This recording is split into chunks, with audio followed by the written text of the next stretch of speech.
plaisir de vous retrouver dans la grande édition d'information sur Renouveau Télé, la télé totalement vôtre. Mesdames et messieurs, bonsoir, bienvenue. Les titres.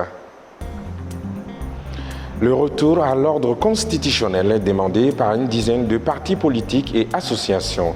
Dans leur déclaration, les partis signataires demandent aussi de mettre fin aux arrestations arbitraires et de garantir les libertés démocratiques. Vous en saurez plus dans cette édition. Pour assurer la sécurité dans les pays membres de l'AES, les autorités de l'Alliance des États du Sahel, l'AES, ambitionne cette année 2025 de mettre en opération une force unifiée forte de 5000 hommes. À peine investi, le président américain Donald Trump a signé un décret visant à retirer les États-Unis de l'Organisation mondiale pour la santé. Ce retrait risque d'avoir des conséquences sur l'organisation onusienne, mais aussi pour notre pays, le Mali, qui bénéficie des financements de l'OMS. Voilà pour le sommaire. Bienvenue à tous aux informations. Dans une déclaration en date de ce mercredi 22 janvier 2025, 11 partis politiques et associations demandent le retour à l'ordre constitutionnel en élaborant un chronogramme des élections. Les partis signataires demandent aussi de mettre fin aux arrestations arbitraires et de garantir les libertés démocratiques. C'est ce que nous dit notre reporter Bakari Msidibé. Une dizaine de partis politiques dans une déclaration demandent le retour à l'ordre constitutionnel. Les partis signataires de la déclaration déplorent l'absence dans ses discours du président de la transition lors de son adresse à la nation le 31 décembre 2024 de toute référence à l'organisation des élections et singulièrement celle devant mettre fin à la période transitoire. Face à la situation, les partis signataires engagent les autorités à organiser dans les meilleurs délais un cadre de concertation entre le gouvernement et la classe politique pour débattre la question du retour à l'ordre constitutionnel et convenir d'une nouvelle architecture inclusive et consensuelle, fixer un chronogramme détaillé et précis vers les élections et cela avant la fin du premier trimestre 2025, conduire de la manière diligente et inclusive l'ensemble des tâches entrant dans le cadre du processus de retour à l'ordre constitutionnel normal, garantir le respect des libertés démocratiques, de l'état de droit, la libération des prisonniers pour délit d'opinion, le retour des exilés politiques et mettre fin aux arrestations arbitraires et aux disparitions forcées. L'initiative pour la transparence des industries extractives Mali, Itché Mali, a organisé ce mercredi au département des mines un atelier de dissémination des rapports Itché 2022-2023 auprès des organisations de la société civile non membres du comité de pilotage. Cet atelier vise à informer et à sensibiliser ces acteurs sur le contenu des rapports. Oumar Koïta, compte rendu. Publiés en 2024, les rapports ITIE 2022 et 2023 détaillent l'ensemble des activités extractives au Mali, que ce soit sur le plan financier, investissement, la répartition des revenus ou encore la destination des ressources. Ainsi, à travers cet atelier, il s'agit d'outiller les organisations de la société civile non membres du comité de pilotage du contenu des documents publiés. La société civile, c'est un maillon important pour la communauté ITIE. Donc c'est de partager ces informations avec eux, dialoguer avec eux, échanger avec eux. Vous savez que le secteur aujourd'hui est en pleine réforme. Donc c'est l'occasion de voir quelles sont les informations qu'on pourra partager avec eux. Après la société civile, demain nous sommes avec d'autres acteurs comme le Conseil national de la jeunesse et nous sommes avec aussi les municipalités, nous serons avec les universités, nous serons avec d'autres acteurs. Donc là, effectivement, quand vous avez l'information, c'est la meilleure arme. Donc beaucoup de choses se disent sur le secteur. Je crois qu'à l'absence de statistiques, on ne sont pas en mesure de donner une vraie information. Donc cet atelier, c'est l'occasion de donner, nous donnons des statistiques qui viennent de part et d'autre, qui viennent des entités gouvernementales, mais aussi qui viennent des sociétés minières.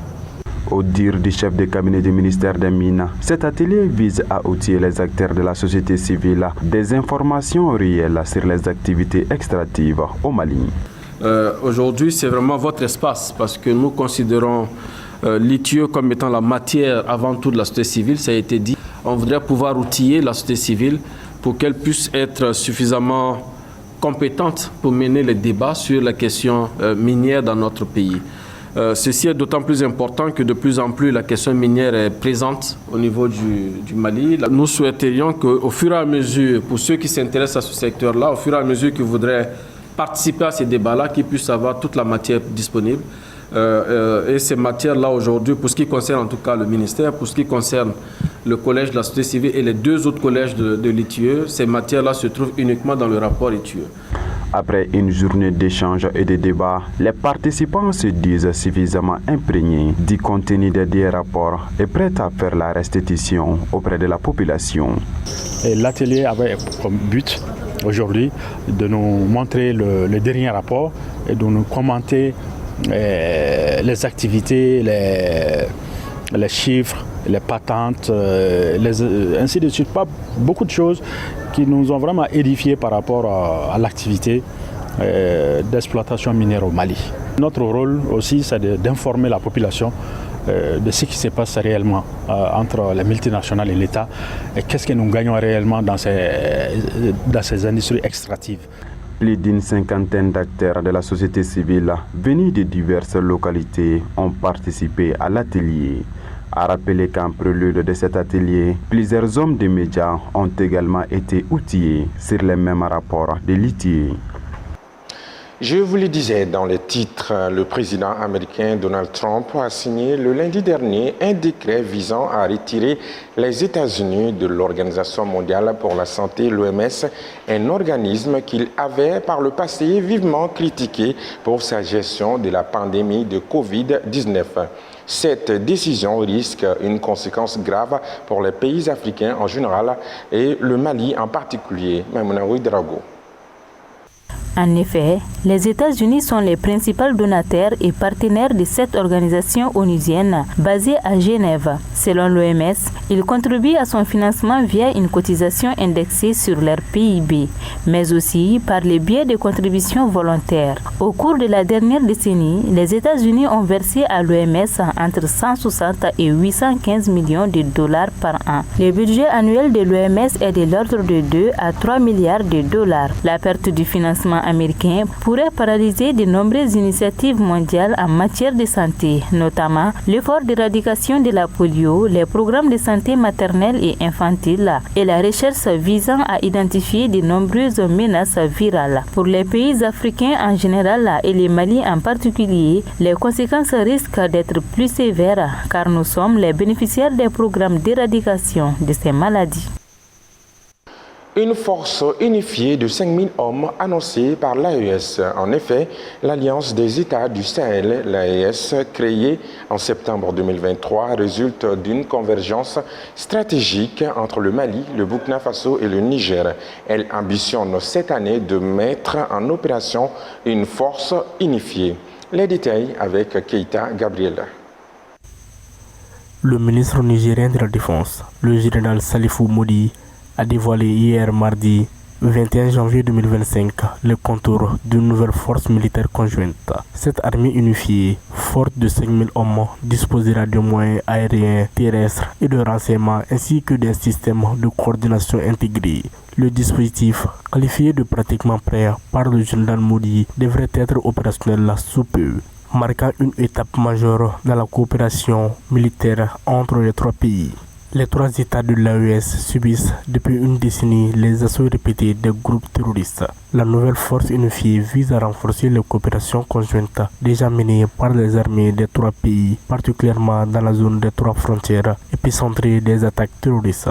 Ce dispositif, selon le général Modi, apporte une réponse novatrice et rassurante pour les populations face aux défis sécuritaires communs aux 3 pays. La création de cette force commune marque l'aboutissement d'une rupture progressive avec les partenaires traditionnels. Les 3 États ont annoncé leur départ de la communauté économique des États de l'Afrique de l'Ouest, CEDEAO, effectif le 29 janvier.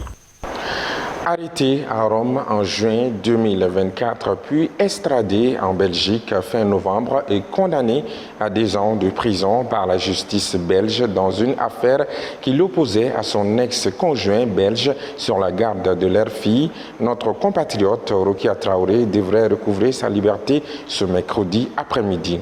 L'annonce a été faite par son avocat, maître Dimitri de Beko. La justice belge précise l'avocat a déclaré recevable la demande d'opposition à la condamnation de l'artiste malienne. La même source ajoute que les deux parties ont trouvé un accord au sujet de l'avenir de leur fille. À Caille, le PACENDA renforce les capacités et établit des cadres de concertation pour l'élimination de toutes les formes de violence basées sur le genre VBG à travers un atelier de 2 jours. Cet événement s'inscrit dans le cadre d'un projet visant à soutenir la lutte contre les violences faites aux femmes et aux filles en engageant et impliquant les hommes et les garçons comme agents de changement.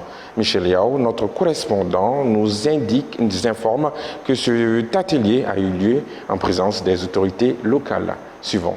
Organisé par le pôle des actions d'intégration des droits de l'homme en Afrique, PACENDA, l'atelier s'est tenu au conseil régional des Cailles en présence des autorités de la ville. Financé par la coopération allemande et ONU Femmes, ce projet vise à lutter contre les violences faites aux femmes et aux filles dans les régions de Caille et Sikasso, ainsi que dans le district de Bamako. Selon les organisateurs, cet atelier a pour objectifs principaux d'intervenir efficacement sur ces problématiques. Renforcer et impliquer l'engagement et l'implication des hommes et garçons dans la prévention des violences faites aux femmes et aux filles et les pratiques néfastes. Donc l'objectif de l'atelier de ce matin, c'est vraiment renforcer les capacités des acteurs clés de la région de Caille, notamment les jeunes, les hommes, les leaders communautaires, les religieux, les autorités communales et ensuite l'administration sur les problématiques des VBG et pratiques néfastes. Il s'agit également de renforcer leur compréhension sur la notion de la masculinité positive, la notion de la santé de la reproduction, mais la notion également de l'importance de l'éducation des filles comme vecteur de lutte contre les VBG également. Les autorités ont salué cette initiative ainsi que l'approche adoptée par le PACENDA et ses partenaires financiers pour avoir choisi la région des Cailles et cibler des acteurs clés afin d'établir un diagnostic sur la question des VBG face à la vulnérabilité des femmes. Les femmes sont des couches vulnérables et certains chefs de famille vont jusqu'à penser que la femme est un matériel qui fait partie des objets à disposer par l'homme, fait partie du patrimoine de l'homme.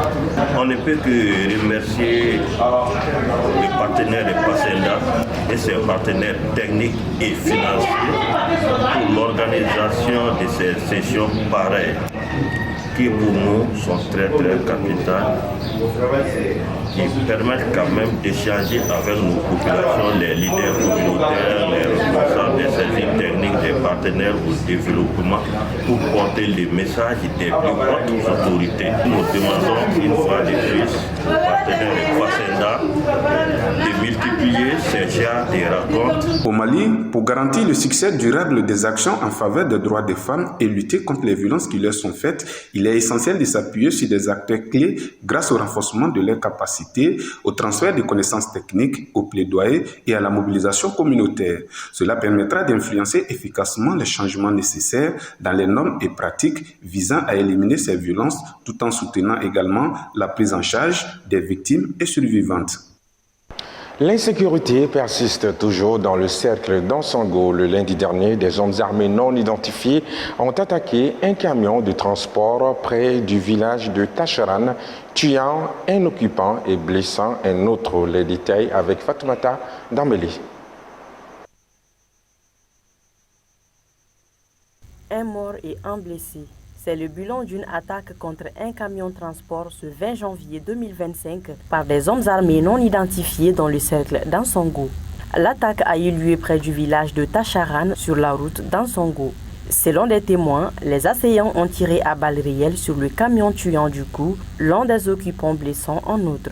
Les mêmes sources ajoutent qu'une vache aussi a été tuée par les coups de feu.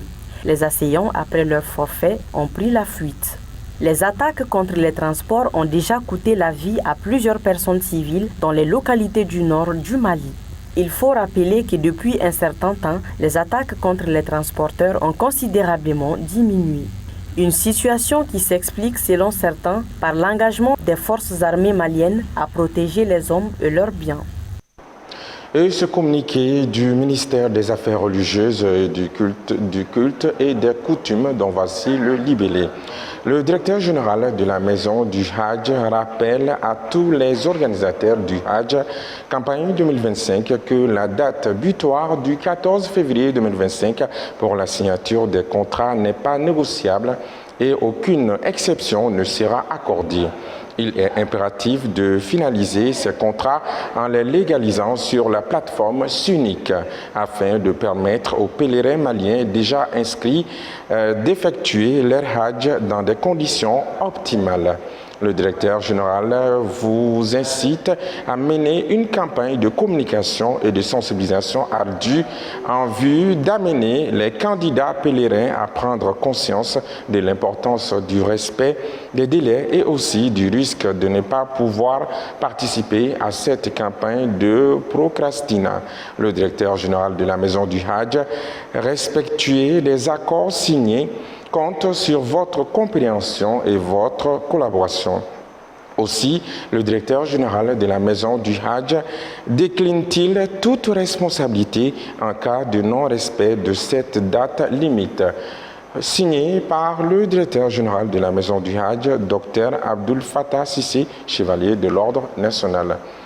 Et cet avis de disparition avant de clôturer cette édition. Moussa Diko, résident à Irimadjo, informe l'opinion publique nationale que sa fille, Mariam Diko, dite Maria, âgée de 4 ans, est portée disparue depuis le mardi 21 janvier 2025.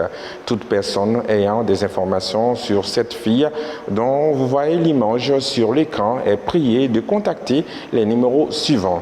72 86 22 29 ou le 74 71 03 46 ou encore le 66 63 33 29. C'était là l'essentiel des informations à retenir dans ce journal. Merci à vous de l'avoir suivi avec attention. Excellente soirée en notre compagnie. Bonsoir.